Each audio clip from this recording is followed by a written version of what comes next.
दैनिक जागरण का संपादकीय डिक्टेशन। गति 100 शब्द प्रति मिनट। स्टार्ट होगा 5 सेकेंड बाद।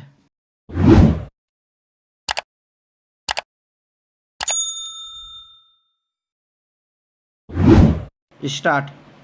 यदि केंद्र सरकार ने राजमार्गों से अतिक्रमण हटाने के लिए राज्यों को फिर से चिट्ठी लिखी तो इसका मतलब है कि पहले जो चिट्ठियां लिखी गई थी उन पर ध्यान नहीं दिया गया या फिर अतिक्रमण फौरी तौर पर ही हटाया गया। शायद यही कारण है कि इस बार लिखी गई चिट्ठी में यह कहा गया है कि जिम्मेदारी तय कर इसकी निगरानी की जाए कि राजमार्गों पर अतिक्रमण न होने पाए। केंद्र सरकार ने राज्यों को पिछले दिशा निर्देशों की भी याद दिलाई है। राजमार्गों पर अव्यवस्था और अराजकता पैदा करने के साथ दुर्घटनाओं का एक बड़ा कारण बनने वाले अतिक्रमण को हटाना कोई ऐसा काम नहीं जिसके लिए केंद्र सरकार के निर्देशों की आवश्यकता हो, लेकिन अपने देश में जरूरी कामों और जोखिम से बचने के उपायों को लेकर भी निर्देश देने पड़ते हैं। इससे यही पता चलता है कि राज्य सरकारें और उनकी एजेंसियां राजमार्गों पर किए जाने वाले अतिक्रमण हटाने को लेकर गंभीर नहीं। जब वे राजमार्गों पर सुगम यातायात को लेकर सजग नहीं तो फिर वे राज्य मार्गों यानी स्टेट हाईवे एवं अन्य सड़कों को अतिक्रमण से मुक्त रखने के लिए कितना तत्पर रहती होगी। यह किसी से छिपा नहीं कि अपने देश में राजमार्गों से लेकर हर व्यस्त सड़क अतिक्रमण से ग्रस्त रहती है। इसके चलते न केवल आवागमन में बाधा पैदा होती है और जाम लगता है, बल्कि दुर्घटनाएं भी होती है जिनमें प्रतिवर्ष 1.5 लाख से अधिक लोग मरते हैं। यह अच्छी बात नहीं कि राज्य सरकारों को बार बार याद दिलाना पड़े कि राजमार्गों को अतिक्रमण से बचाने की ज़रूरत है। इसकी आवश्यकता तो राज्य सरकारों को स्वतः महसूस होनी चाहिए।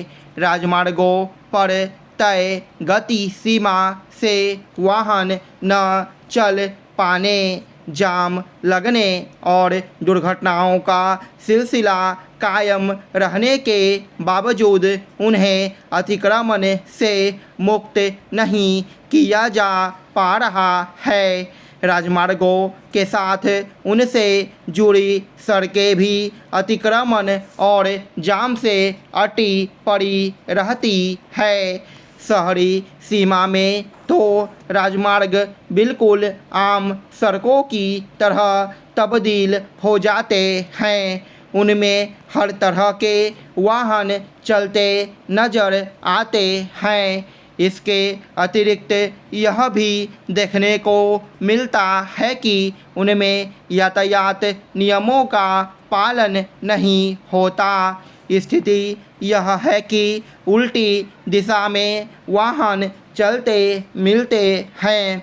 केंद्र सरकार को राज्यों को राजमार्गों को अतिक्रमण से मुक्त रखने के दिशा निर्देश देने के साथ यह भी देखना होगा कि उनमें यातायात पुलिस की उपस्थिति कैसे बढ़े और उनमें प्रकाश की समुचित व्यवस्था कैसे हो।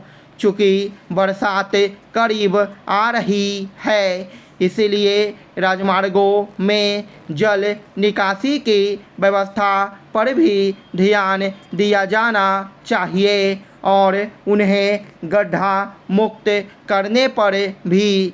इससे इनकार नहीं कि देश में राजमार्ग तेजी से बन रहे हैं, लेकिन यह ठीक नहीं कि इसी के साथ वे समस्याओं से घिरते भी जा रहे हैं। इन दिनों कई अमेरिकी और यूरोपीय विश्वविद्यालय इजराइल फिलिस्तीन युद्ध का दूसरा मोर्चा बन चुके हैं। अमेरिका में तो उग्र प्रदर्शनकारियों से निपटने के लिए कैंपसों में पुलिस और सेना बुलानी पड़ी है। वहाँ सैकड़ों गिरफ्तारियां हो चुकी है। प्रदर्शनकारी छात्रों की मांग है कि अमेरिकी संस्थान हथियार बनाने वाली कंपनियों और ऐसे व्यवसायों से अपना निवेश वापस लें जो इजराइल को लाभ पहुंचाते हों। आंदोलन की आड़ में अराजकता और कैंपसों पर आधिपत्य जमाने की चेष्टा भी चल रही है। अमेरिका के पिछले छात्र आंदोलनों की ही तरह कोलंबिया यूनिवर्सिटी इन प्रदर्शनों का केंद्र बनी हुई है। स्टॉप।